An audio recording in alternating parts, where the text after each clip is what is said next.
Hi everybody. In today's video, we will discuss this problem from Irodov. So in this question, there are two touching bars, 1 and 2. They are remain in contact with each other throughout the motion because uh, uh, there is friction on the surface and the coefficient of friction between block 1 and the surface is higher as compared to the coefficient of friction between block 2 and the surface, so that is why they will remain in contact with each other. If this has less of coefficient of friction and the coefficient of friction between this is higher, then they won't be able to move together. Okay, so these blocks have mass m1 and m2, and the coefficient of friction is k1 between m1 and plane, and coefficient of friction is equal to k2 between this mass and the plane. Okay, the question is asking force of interaction of the bars in the process of motion.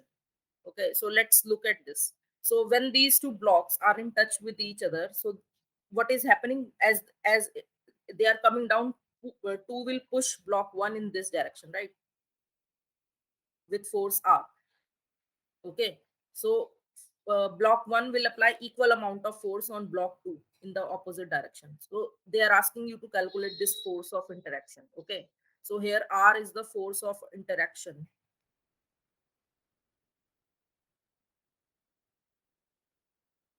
between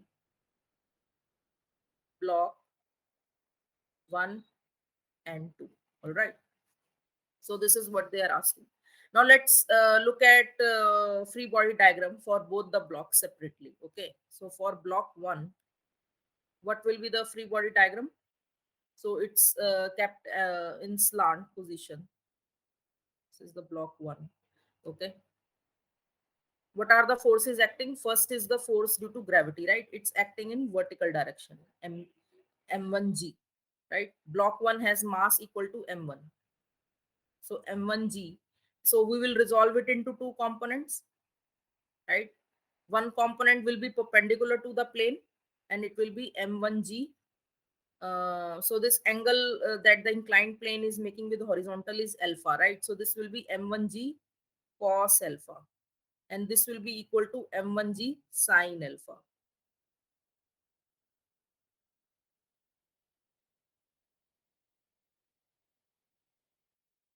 Okay, this angle will be alpha that it will make. Why? Because if I this is m1g here. Okay, force of gravity will be vertical, right? So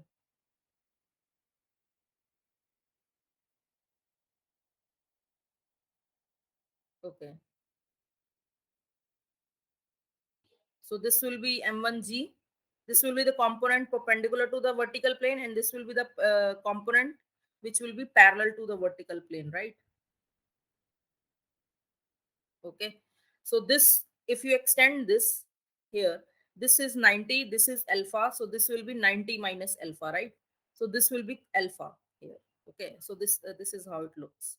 So you have this plane here.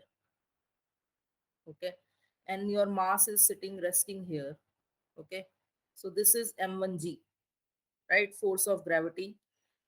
Gravity will always apply the force vertically, right? So this will be vertical component.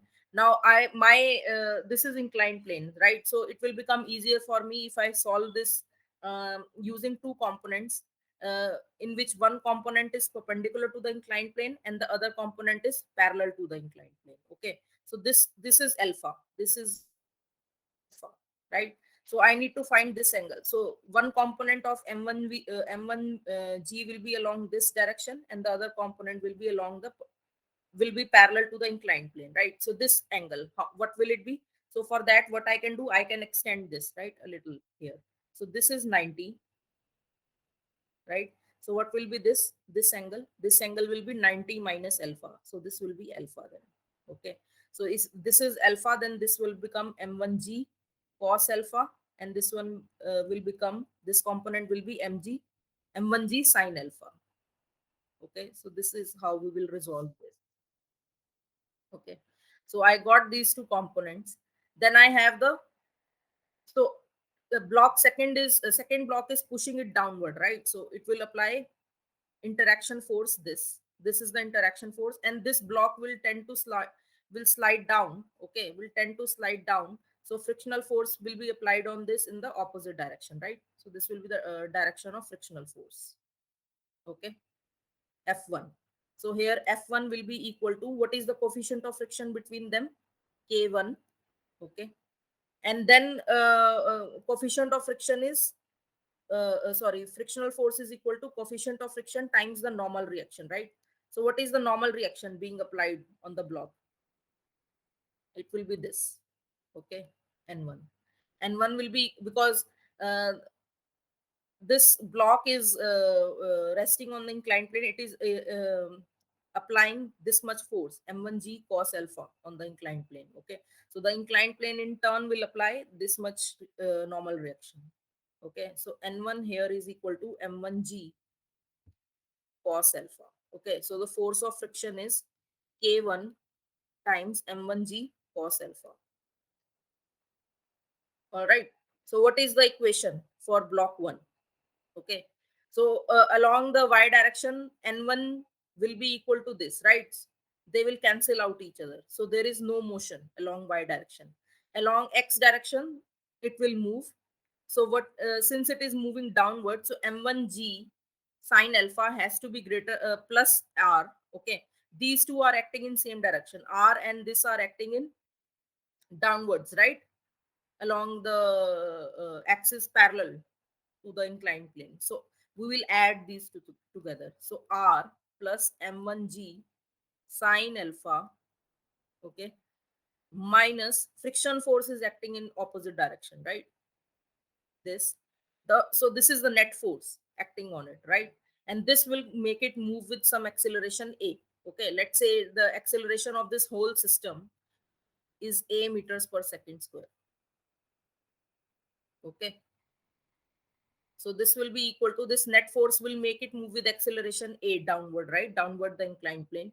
So it will be equal to m1 times a. Okay. So we can substitute the value of frictional force.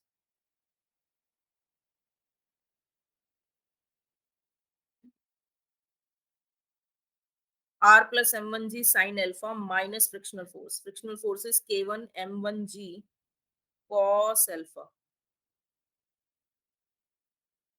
Okay. So this is our equation number 1. Okay. Now let's look at block 2.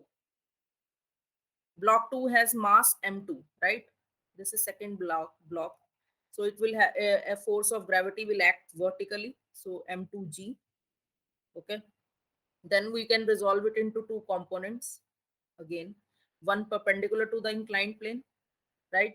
So it will be m2g, this angle will again be alpha, so m2g cos alpha. Okay, and the other component will be m2g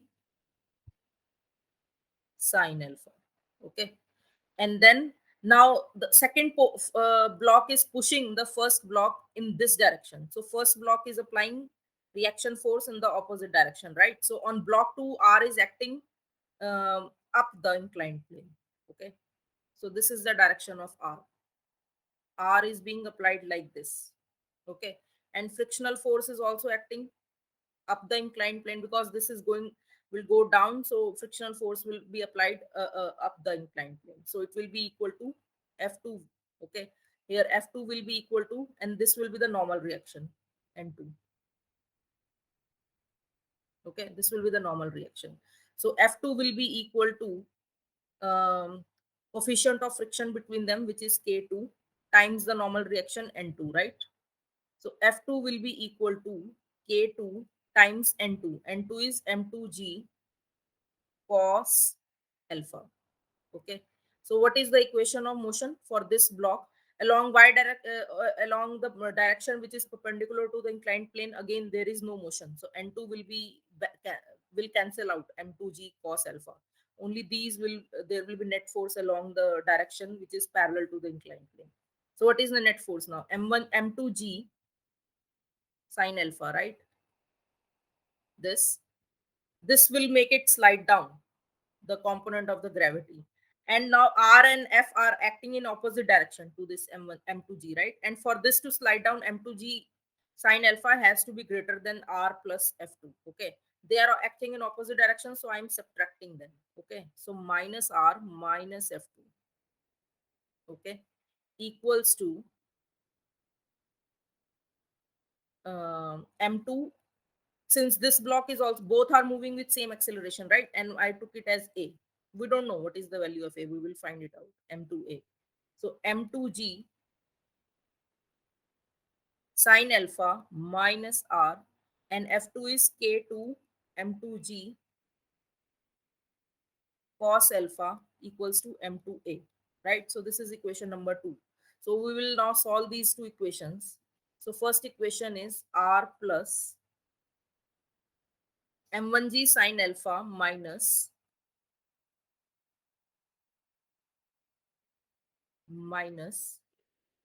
K1 M1G cos alpha,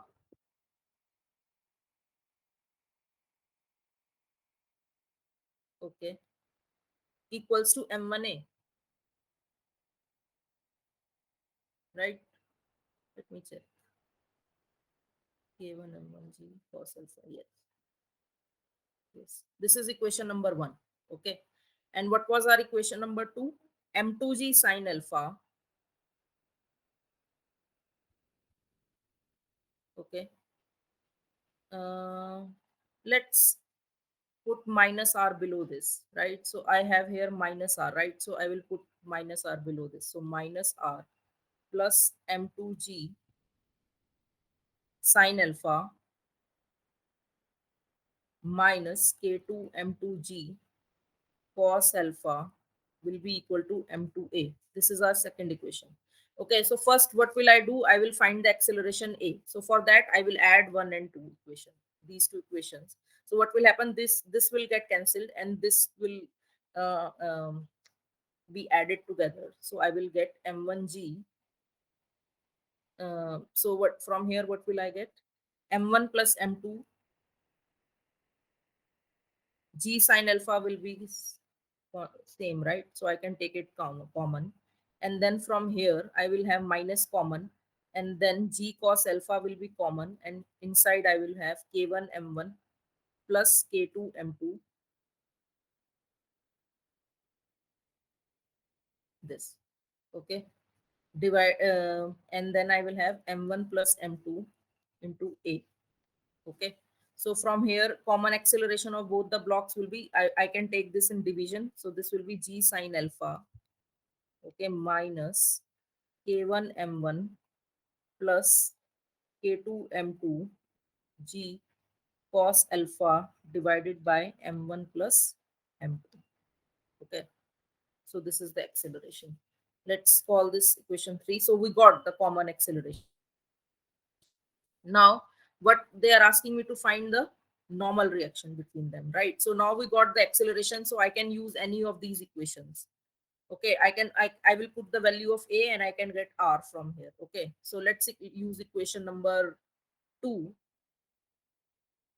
So from equation number 2, R will be equal to, so I can bring R here and I can bring M2A here, right? So R will be equal to, now it's just simple algebra. So M2G sine alpha,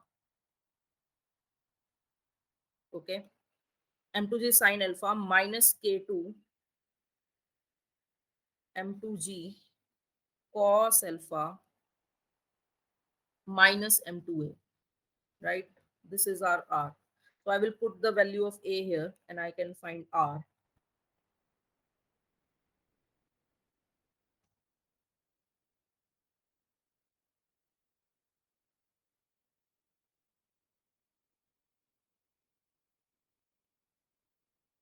A will be this whole expression, okay?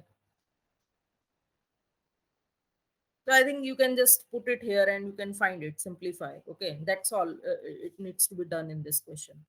Okay, so I'm not going to solve it completely. It's just matter of putting it. And then find the minimum value of alpha at which the bar starts sliding down. So minimum value of alpha. minimum value of acceleration. Okay, so the second part is of the question is minimum part when the blocks just start sliding down. Okay, when the blocks just start sliding down. So for that, I can take acceleration to be zero, right?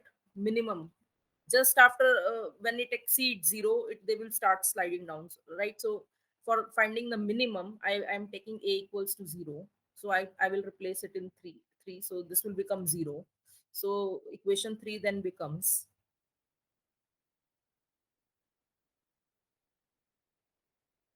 zero equals to what will I get? G sine alpha minus K1 M1 plus K2 M2 G cos alpha divided by M1 plus M2. Okay. So G and G gets cancelled. So from here, I will get tan alpha equals to K1 M1 plus K2 M2 divided by M1 plus M2. So from here, alpha will be equal to tan inverse of this whole thing, right? So that's it. This is what it is asking you to find the angle. Okay. Okay. Yeah, that's it. This is all you have to do in this question. Okay. I hope you enjoyed this video. Thank you.